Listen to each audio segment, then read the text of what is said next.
साम्राज्य न्यूज, सामान्यांचा असामान्य आवाज। स्मार्ट सिटीच्या कामांचे पाईप कित्येक महिन्यांपासून होम मैदान परिसरात पडूनच होते। मैदान परिसरात वॉकिंग ट्रॅक हरवल्याचे चित्र निर्माण झाले। मागील आठवड्यात आयुक्तांनी होम मैदानाची ऑन द स्पॉट येऊन पाहणी केली। गड्डा यात्रेच्या पार्श्वभूमीवर मैदान स्वच्छ व्हावे अशी मागणी जोर धरत होती, म्हणून आयुक्तांनी पाईप उचलून होम मैदान रिकामे करण्याच्या सूचना केल्या होत्या।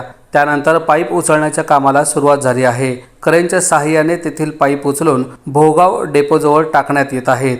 काही दिवसांवर असलेल्या ग्रामदैवत सिद्धरामेश्वरांच्या यात्रेसाठी महापालिकेची यंत्रणा कामाला लागली आहे। होम मैदानावर टाकण्यात आलेले महापालिका व स्मार्ट सिटीचे केबल्स व पाईप्स शहराबाहेर नेण्याचे काम युद्ध पातळीवर सुरू असून 15 डिसेंबर नंतर होम मैदान सिद्धेश्वर यात्रेसाठी देण्यात येणार असल्याची माहिती समोर आली आहे।